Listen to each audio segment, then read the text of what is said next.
Olá, começa agora o seu telejornal interativo. Pesquisas mostram que o número de homicídios em Fortaleza em janeiro deste ano é maior que o registrado na capital paulista. O governo do Ceará volta a usar o trabalho de detentos em suas obras. Dessa vez será o veículo leve sobre trilhos. O Congresso Nacional derrubou todos os vetos feitos pela presidente Dilma à lei dos royalties do petróleo. Os partidos de oposição em Fortaleza estão numa situação complicada.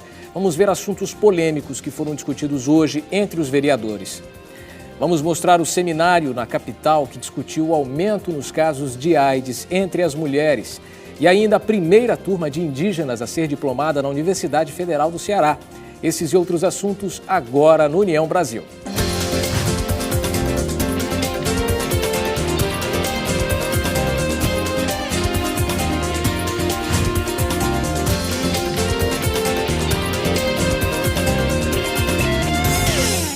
Boa noite para você, eu sou Richel Martins. Uma pesquisa mostrou que Fortaleza tem mais homicídios em janeiro deste ano que a cidade de São Paulo. Vamos ver o que esses dados podem representar nesta matéria. Fortaleza é classificada como a 13ª cidade mais violenta do mundo, segundo uma pesquisa internacional. Dados que podem ser vistos como exagerados, mas que não podem ir contra a realidade de mais de 1.600 homicídios em 2012. Nunca aconteceu nada comigo, mas com meu pai sim, ele foi roubar o nosso carro e realmente eu percebo que a violência está aumentando. Na pesquisa ainda é possível fazer uma comparação dos números de Fortaleza com a da maior cidade brasileira. Somente no primeiro mês do ano, a capital cearense registrou 163 homicídios, contra 109 de São Paulo. 54 homicídios a mais. Comparar Fortaleza e São Paulo em índice de criminalidade, ou é maldade de quem faz a pesquisa nesse comparativo, ou, eu diria mais, é não entender de segurança pública. É claro e é evidente que quando a gente faz uma análise comparativa como essa, a gente tem subsídio para poder analisar por que as taxas de homicídios estão elevadas, deixando bem claro que é importante a gente ter uma preocupação de analisar as particularidades de cada cidade. Um dos motivos para tantos crimes, segundo esta professora, seria a banalização da violência. A gente tem um número absurdo de horas dedicadas aos programas policiais, esses programas da cidadania, dos direitos humanos, que de cidadania e direitos humanos não tem absolutamente nada.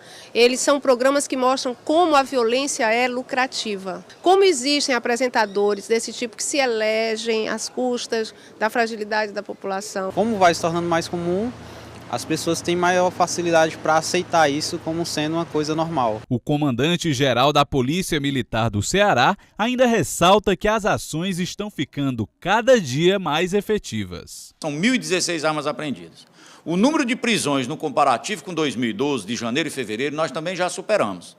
A polícia, em apreensão de drogas, também está superando. Então, a polícia tem trabalhado. Essas políticas, né, iniciadas pelo então governo, né, elas não estão conseguindo acertar, né, o nó da questão, né, a origem do problema, né, que é uma origem social, é uma origem política, é uma origem cultural. Você pode participar do União Brasil, dando a sua opinião sobre esse e os nossos próximos assuntos. Faça isso por telefone. O nosso número é o 3486-1721. Faça isso também pela internet, através do Twitter. No seu comentário, cite o nosso perfil, como fez o perfil @CEA20Z, SEA20Z. Ele disse assim: é preciso equipar a PM com o melhor para dar conta de tanto bandido, mas precisa zelar o patrimônio. O nosso perfil no Twitter é o @União Brasil TV. Assim como foi feito na obra do Estádio Castelão, o veículo leve sobre trilhos do Ceará também contará com o trabalho de detentos do nosso sistema carcerário. Mais uma iniciativa para a ressocialização dos presos. Esta é a segunda obra para a Copa do Mundo de 2014 que o governo do Ceará vai utilizar mão de obra egressa do sistema penitenciário. Até maio, serão ao todo 100 apenados dos regimes aberto e semiaberto, que farão parte da construção do veículo leve sobre trilhos, que está com pouco mais de 25% das obras concluídas. O termo de cooperação entre o governo do estado e as empresas licitadas foi assinado na antiga estação de trem da Parangaba, que está toda restaurada. Nosso grande desafio tem sido efetivamente a capacitação profissional. Muitos desses egressos, eles não têm a capacitação profissional e nós estamos cada vez mais ampliando os postos de trabalho graças ao exemplo positivo que nós tivemos ano passado. Então, para isso, semana que vem a gente vai estar junto com a Secretaria de Trabalho e Ação Social lançando um grande projeto de capacitação profissional justamente para que essas pessoas possam ser capacitadas e adentrarem nesses postos de trabalho. Estamos mostrando para a comunidade fortalezense, para o cearense, de que aqui também a própria construtora está usando toda a sua responsabilidade social absorver essa mão de obra. Para cada 3 dias trabalhados, o preso terá 1 dia a menos na pena. E como aconteceu no Estádio Castelão, aqui no VLT eles terão carteira assinada e também o mesmo salário da categoria. A gente quer dar oportunidade a essas pessoas de reconstruir as suas vidas.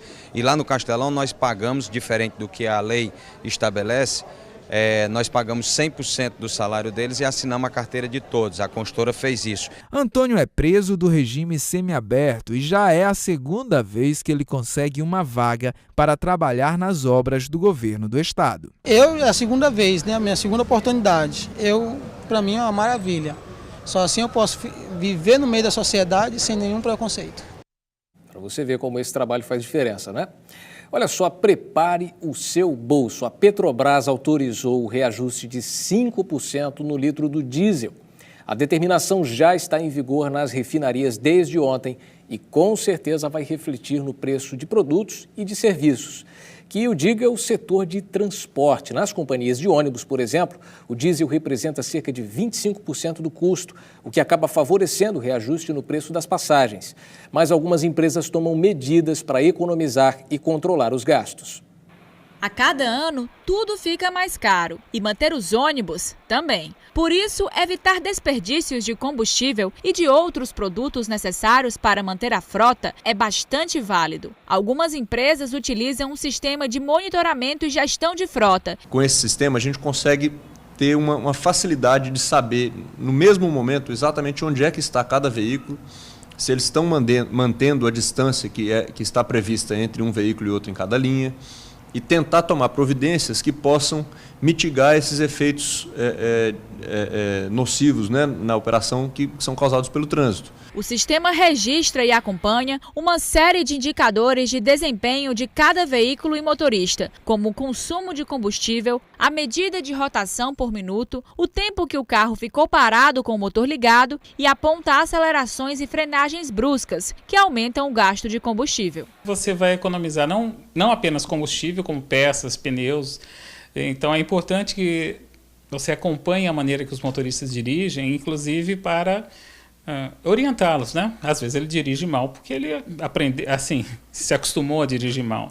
Então a empresa pode corrigir isso. Não é uma questão só de punir o motorista, ela pode treiná-lo. Componentes como pneu, mão de obra, lubrificantes e, claro, o combustível são representativos nos gastos das empresas. O diesel, por exemplo, soma 20%. Por isso, é uma relação direta entre ele e o preço da passagem. Todos os nossos insumos, né, se eles tiverem majoração ou de consumo ou no preço, eles acabam refletindo também nos custos da passagem, no custo por passageiro transportado, né, por consequência na própria tarifa cobrada pela utilização do serviço. As vantagens tanto se refletem no bolso das empresas e do consumidor, como também na diminuição da poluição e dos danos ao meio ambiente. Hoje nós conseguimos realizar muitas operações pela internet. Compras, vendas, divulgações, conferências online, transferências de arquivos. Mas muitos serviços virtuais acabam falhando por uma série de problemas. E nós podemos ser bastante prejudicados por isso. Então, é sempre bom exigir direitos, mesmo que as leis brasileiras ainda não tenham chegado ao mundo da internet. Avançar significa melhorar, aumentar as possibilidades. Mas tudo que muda se renova, acaba ganhando também novas dificuldades. Com a tecnologia foi assim. Mudamos as compras, os serviços, as promoções. Agora quase tudo pode ser feito online, até matrícula de faculdade, serviços que nem sempre funcionam como queremos. Eu não consegui acessar, também o site deu um problema e até hoje não deu certo, eu estou esperando. Você conseguiu fazer uma reclamação? Não mesmo. Mas para entendermos melhor por que essas falhas acontecem, é preciso saber como isso funciona. Eu tenho computadores conectados à internet, que são os servidores. Esses servidores têm um sistema operacional, muitas vezes Linux, mas tem também com Windows.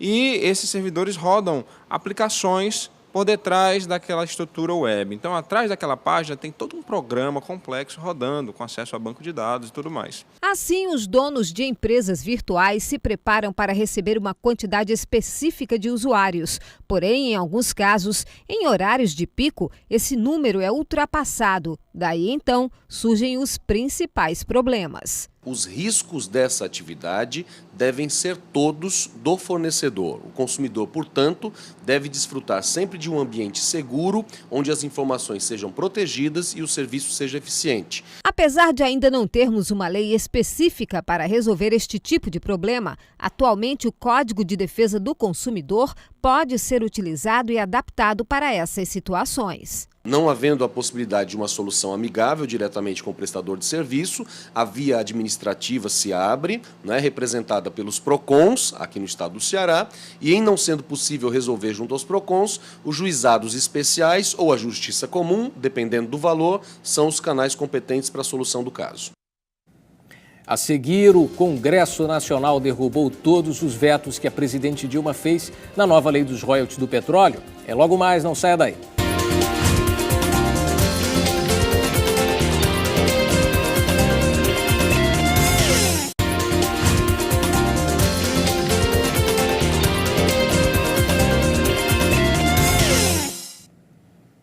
Numa sessão bastante tumultuada, o Congresso Nacional rejeitou os vetos da presidente Dilma Rousseff para a redistribuição dos royalties do petróleo. As bancadas do Rio de Janeiro e Espírito Santo vão entrar com uma ação para contestar a sessão de ontem.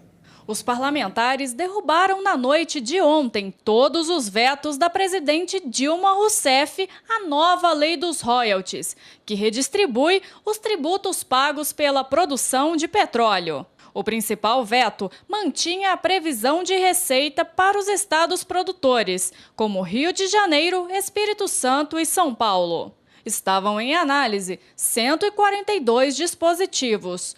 Todos foram rejeitados.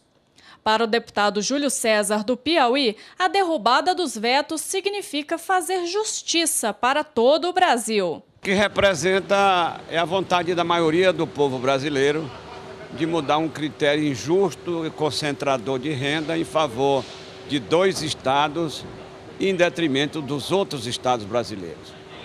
Onde é tirado o royalties do petróleo? No mar. E a Constituição diz que o mar pertence à União e somente ela. Não pertence a nenhum estado e nenhum município. A apuração dos votos que foram registrados em uma cédula de papel foi concluída somente às 5 horas da manhã. Um relatório com a apuração completa ainda será disponibilizado para que os parlamentares avaliem a exatidão dos resultados de cada veto derrubado. Inconformados, os parlamentares do Rio de Janeiro e Espírito Santo anunciaram que vão entrar com ações no Supremo Tribunal Federal para derrubar a sessão, sob a alegação de falhas regimentais durante a votação. Isso é mais mídia, para fazer média com seu povo. O presidente Renan, ele se assessorou das melhores informações e dos melhores assessores, tanto na interpretação da Constituição quanto do regimento comum. E todas as questões de ordem, que eles queriam muito mais fazer desordem do que questão de ordem, foram respondidas pelo presidente. Com a derrubada dos vetos, o Congresso reinstituiu a proposta aprovada no Senado e na Câmara, que prevê uma partilha mais equilibrada dos recursos entre os estados e municípios. O veto de Dilma permitia que essa nova redistribuição só se aplicasse para contratos de produção futuros, não aqueles em vigor. E o governador do Rio de Janeiro, Sérgio Cabral, suspendeu todos os pagamentos do Estado, com exceção dos feitos aos servidores. A decisão foi divulgada esta tarde. O governo do Estado afirma que a suspensão vale até que saia a decisão do Supremo Tribunal Federal sobre a inconstitucionalidade da lei aprovada pelo Congresso, que rejeitou os vetos da presidente Dilma Rousseff quanto à redistribuição dos royalties. Segundo o governo do Rio de Janeiro, os secretários de Estado, de Fazenda e de Planejamento foram orientados a cancelar os pagamentos, empenhos, repasses e outras transferências não obrigatórias até que o STF se pronuncie sobre a ação direta de inconstitucionalidade do Estado do Rio de Janeiro. O embate entre oposição e base aliada na Câmara Municipal de Fortaleza ganha novos capítulos. A oposição parece perder espaço no Legislativo Municipal. Base aliada e oposição não se entendem na Casa Legislativa de Fortaleza. Os ânimos por lá estão exaltados. E o embate entre o PT e a base aliada do governo está longe de terminar. A novidade agora é que a vaga da casa no Conselho Municipal de Educação, que era ocupada pelo petista Guilherme Sampaio, será dada agora ao líder do governo, Evaldo Lima. Essa novela está longe de um capítulo final. Ao chegar na reunião do Conselho de ontem, eu fui surpreendido com a decisão que eu havia sido destituído pelo presidente da Câmara, Walter Cavalcante, que havia indicado no meu lugar o vereador Evaldo Lima, no meio do meu mandato. Eu, antes de qualquer providência, procurei falar com o vereador Walter Cavalcante. Entrei em contato por telefone, não fui atendido, enviei mensagem. Somente à noite o vereador me retornou e me falou que se houvesse algum mal-entendido, poderia inclusive voltar atrás hoje. Conversamos hoje e, lamentavelmente, o vereador Walter Cavalcante me informou que manterá a decisão. Então há uma perseguição política contra o vereador Guilherme. Vários vereadores já me falaram que é um comando do governo para derrubar tudo que for de autoria do vereador Guilherme. Além da vaga do Conselho Municipal de Educação, o pedido de audiência pública para debater a ponte estaiada no Parque do Cocó e o pedido de explicação ao Executivo quanto à licença ambiental para o aquário foram negados pelo plenário. A gente tem que fazer um esforço, e nós da oposição estamos fazendo isso, né, de fazermos uma oposição, mas uma oposição não é uma oposição de terra arrasada, não é a oposição do não pelo não, uma oposição que cumpra o seu papel. Para o vice-líder do governo, o PT não está sofrendo perseguição. A Câmara Municipal de Fortaleza é uma casa política, né? E quando aparece uma matéria para ser votada, essa matéria, evidentemente, por estar sendo votada, ela vai ser aprovada ou derrotada, isso democraticamente. O que nós entendemos ontem, fizemos, nós aprovamos um requerimento do vereador Guilherme Sampaio e reprovamos outro, também de autoria do vereador Guilherme Sampaio. Então, não era porque era do Guilherme, porque era da oposição, o líder da oposição, que nós aprovamos um. E ele vai além, afirmou que o PT só quer aparecer e que a casa não teria estrutura para comportar tantas audiências públicas. É requerimento demais, tem gente querendo aparecer, para dizer para a população que está trabalhando, porque todo dia tem 8, 10 requerimentos de sua lavra. Nós não podemos aceitar isso, nós precisamos ter a coragem de dizer para a sociedade, esses requerimentos não têm fundamentação, porque a casa não comporta fazer essas audiências. Situação, né? Em ritmo de Copa do Mundo, um vereador de Fortaleza criou um projeto de lei para que as escolas e repartições públicas da capital permitam que alunos e servidores usem camisas das seleções participantes, mas só às sextas-feiras. E o que será que a população acha da ideia? Veja aí. Seu Josélio está preparado para a Copa das Confederações. Sempre quando se aproxima a Copa do Mundo eu compro 2, 3 blusas, porque representa o país, né, cara? É bom a gente ter sempre uma blusinha do Brasil, né? E não é só ele não. O clima, principalmente em uma cidade sede como Fortaleza, parece que está começando a mudar.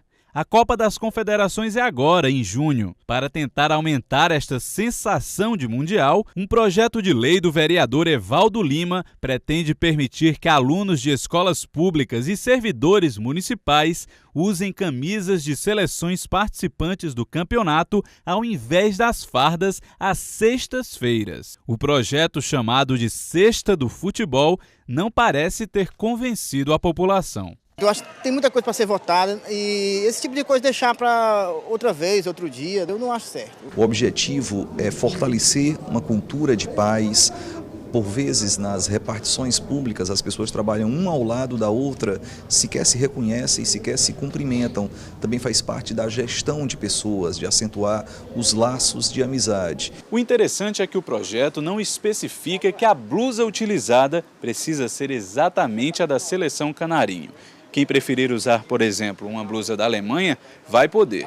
Por isso, as lojas já estão também se preparando para isso, comprando blusas para serem vendidas da seleção do México, da Itália. Mas será que os consumidores vão procurar esses produtos? A procura já melhorou bastante a partir desse mês, mês de março, principalmente pela camisa da Espanha, do México, e o jogo vai ser aqui do Brasil.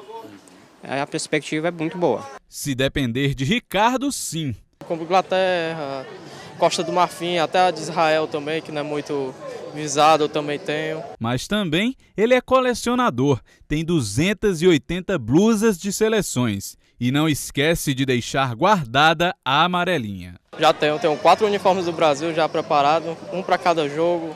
Se quiser, a final aí, vamos usar todas aí. Em comemoração ao Dia Internacional da Mulher, que é amanhã, a Prefeitura de Fortaleza realizou um seminário para debater o aumento do número de casos de AIDS entre as mulheres. Veja aí. A saúde da mulher em Fortaleza tem tido uma atenção especial por parte do Poder Público Municipal. Além do Hospital da Mulher, referência em atendimento deste público, várias ações estão sendo feitas, principalmente na prevenção de doenças. A mulher passa por diversos processos que os homens não passam, como menstruação, maternidade, entre outros. Então, em razão dessas e outras situações, são as maiores vítimas de violência e isso demanda muito do Sistema Único de Saúde. Então, por essas situações, a gente precisa que seja realmente obedecida a Política Nacional de Atenção Integral à Saúde da Mulher. Para esta ginecologista e obstetra, a mulher realmente necessita de uma atenção especial quando o assunto é saúde. Ela precisa, com certeza, de uma atenção direcionada para as questões da vida como um todo. A saúde da gente não é só uma doença que vem de fora e entra na gente. A saúde da gente tem a ver com como a gente vive. Se a gente vive sob condições de violência, se a gente vive satisfeito com a vida que a gente leva, se a gente está triste, se a gente está alegre, tudo isso tem a ver com a saúde da mulher. E em comemoração ao Dia Internacional da Mulher, que se aproxima, a Secretaria de Saúde de Fortaleza quer dar uma ênfase maior na prevenção da AIDS entre as mulheres.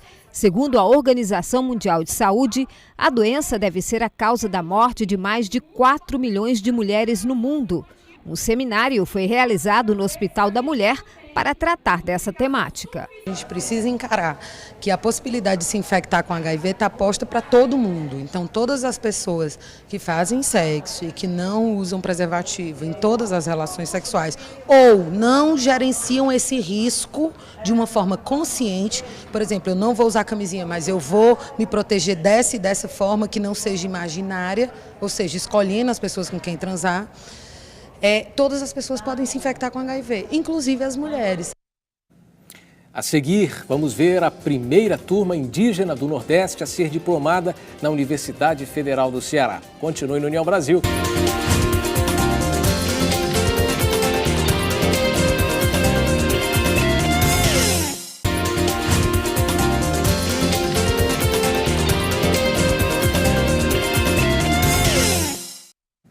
Voltamos. Colou grau na Universidade Federal do Ceará a primeira turma indígena do Nordeste. Os índios pertencem à aldeia Tremembé de Almofala, no distrito de Itarema.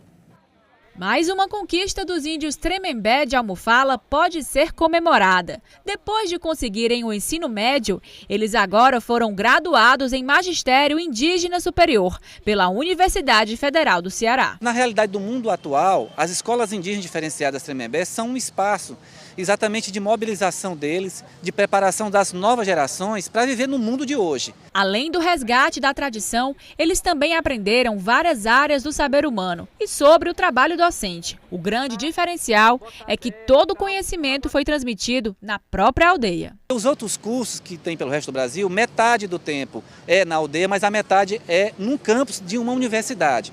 Nós fizemos assim para que a comunidade pudesse participar também das aulas e contribuir com os saberes mesmos lá deles. Junto com o nosso povo, a gente tinha a oportunidade de estar também estudando com as nossas crianças, nossos filhos, nossos pais. E também no nosso território, os nossos mais velhos, eles têm até mais liberdade de falar as coisas que é própria nossa, da nossa cultura. A graduação é bastante significativa para todos eles e para o fortalecimento da tribo, que não para de lutar pelos seus direitos. Hoje nós temos a certeza que a nossa luta valeu a pena, né? Algo que muita gente não acreditava, principalmente pela história, né? Que as pessoas colocam na questão dos índios, né? Muita gente fala ainda que no Ceará não existe índio e hoje nós estamos aqui provando, né? Em uma universidade federal. Esse povo é forte, é senhor da história, como semente. Que maravilha, esse já é um orgulho para eles, da própria tribo, do seu próprio chão. Imagina para todo o nosso estado, também é motivo de orgulho ter uma turma de indígenas formada aqui dentro da nossa capital. Olha só, para quem gosta de cultura, esta semana está acontecendo em Fortaleza mais uma edição do evento Curta o Gênero. É a segunda Mostra Nacional Audiovisual. O tema escolhido para 2013 traz a violência. Cine lotado na Casa Amarela Eusélio Oliveira. O momento é de discutir problemáticas nas relações de gênero e diversidade sexual. O projeto Curta o Gênero é uma das ações da ONG cearense Fábrica de Imagens. Uma ação muito importante e que nos traz muito orgulho, que é o segundo seminário Gênero, Cultura e Mudança, onde a gente está conversando aqui, dialogando nesses dias, com alguns e algumas das principais pesquisadoras nas áreas de gênero de relevantes instituições de pesquisa no Brasil, como Unicamp, Universidade Federal do Rio Grande do Sul, discutindo basicamente ou principalmente o tema gênero, cultura e violência. Na edição anterior, o evento selecionou 24 curtas-metragens. Este ano, 28, de 8 estados brasileiros. A programação inclui seminários, apresentações e a exposição Contrastes, Gênero, Tempos, Lugares, Olhares. Se uma imagem vale mais do que 1000 palavras, é nesse sentido que chega a exposição Contrastes. As 36 fotos trazem visões diferenciadas sobre a violência. Nesta aqui, por exemplo, a ideia é mostrar a imposição de um padrão de beleza. Esse evento acaba trazendo colocando em pauta esses assuntos que muitas vezes socialmente são marginalizados e são relegados socialmente, né? Eles estão utilizando a arte para falar de um problema que está muito forte na nossa sociedade, né? Regis Lima foi um dos fotógrafos responsáveis pelo projeto. Contrastes, ela é o fruto, ela é o produto final de um curso de fotografia que a gente oferece. Então os alunos, depois de todo um processo de formação, não só técnico, mas um processo de formação sociopolítico para discutir as questões de gênero, né, as questões que envolvem essas relações, eles são convidados a produzir esse grande ensaio. A proposta é instigante, polêmica, transformadora. Quem quiser conferir, a mostra segue até o próximo sábado, dia 9, com entrada gratuita.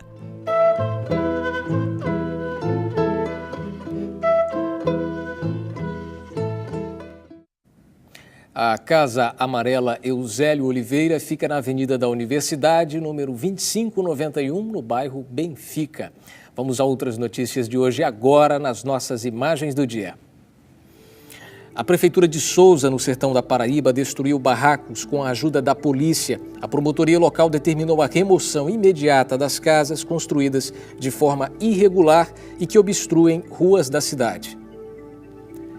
Hoje, o prédio onde morava o cantor Chorão, da banda Charlie Brown Jr., amanheceu assim pichado com homenagens. Ele foi encontrado morto ontem em seu apartamento no 8º andar. Cerca de 1.000 militantes do Movimento dos Trabalhadores Sem Terra, o MST, ocuparam hoje o prédio da sede do Ministério da Agricultura em Brasília para pressionar o governo a acelerar a implementação da reforma agrária. Esta imagem mostra a imensa multidão de admiradores e partidários do presidente Hugo Chávez, morto na noite de terça-feira. Seu velório continua na Academia Militar em Caracas. Em Dublin, na Irlanda, uma aeronave teve o trem de pouso dianteiro quebrado durante a aterrissagem. Hoje, segundo informações oficiais, ninguém ficou ferido. E em São Paulo, 2 homens fantasiados de Batman e palhaço Patatá desceram fazendo rapel o viaduto da Avenida 23 de Maio para protestar. Eles causaram problemas no trânsito e acabaram sendo levados à delegacia. E a nossa edição desta quinta fica por aqui. Amanhã a gente volta ao vivo às 6 da noite. E outras informações ao longo do dia você confere nos nossos boletins ao vivo da nossa redação. Uma boa noite para você. União Brasil, informação além da notícia.